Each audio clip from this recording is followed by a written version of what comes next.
Alors maintenant, on va voir une façon d'évaluer sa dorsiflexion à la maison, donc un petit test que vous pouvez faire sur une base régulière, et deux exercices qui vont vous permettre d'améliorer cette fameuse dorsiflexion ou la mobilité de votre cheville. Fait qu'on y va avec ça. Let's go! Alors, une bonne façon d'estimer votre dorsiflexion à la maison, c'est d'installer un ruban mesuré au sol. Donc, le point 0 est collé sur le mur, en place. Alors, ce que vous faites, c'est que vous pouvez vous placer une certaine distance du mur, faire un test, aller appuyer votre genou dans le mur, et il ne faut pas que le talon décolle. Donc, là, vous pouvez faire un autre test en reculant un petit peu. Là, on voit que ça commence à lever. On se place comme il faut, c'est ça.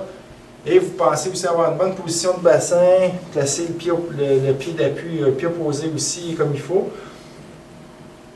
Et vous prenez la distance que vous avez obtenue sur votre ruban à mesurer et on fait les deux côtés. Ça, on n'oublie pas de se placer comme il faut le bassin. Et vous prenez en note la distance du mur que vous avez obtenue pour les deux côtés et vous pouvez le refaire de façon périodique selon les exercices que vous allez avoir fait.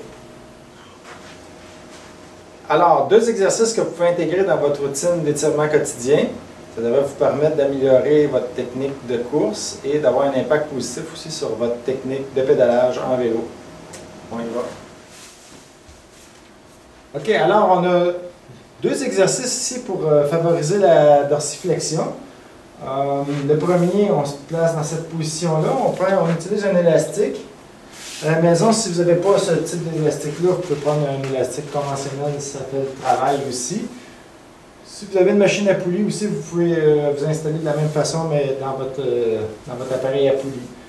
Donc, l'idée, c'est d'avoir un point d'ancrage sur le devant de la cheville. On fait une mise en tension, puis là, tu peux y aller, comme ça. Vous faites des mouvements. Vous pouvez lever un peu le talon. Vous pouvez aussi lever le talon, rester dans cette position-là, essayer de descendre le talon au sol, faire une pointe, une demi-pointe, vous essayez de monter, c'est ça, monter comme ça, on redescend. Donc, il y a une série de mouvements que vous pouvez faire qui vont venir favoriser l'ouverture de la peinture.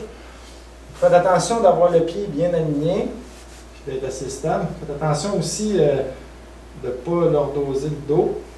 C'est ça, comme ça. On se tient droite. Encore. OK, comme ça. C'est bon. On regarde l'autre variante. Le mouvement. Où là, vous êtes projeté vers l'avant. Faites attention pour pas que votre ancrage glisse. Là, ça prend un petit peu plus de tension que ça. Faites attention pour pas que votre ancrage glisse plus bas que ici ou trop haut. Il faut vraiment qu'il reste dans la charnière. On monte, là tu peux descendre aussi, faire des mouvements, on descend, on remonte, c'est ça. On essaie aussi de lever le talon. Ouais, tu peux lever ton talon. Ouais, comme ça, c'est ça. Là on redescend. Donc, vous pouvez faire une série de mouvements comme ça et essayez de faire attention d'éviter d'avoir les pieds de travers. Ce que vous pouvez faire par contre, c'est d'essayer de faire des mouvements où vous allez finir un petit peu vers le gros orteil, c'est ça. On maintient le talon. Puis de l'autre côté aussi. Excellent.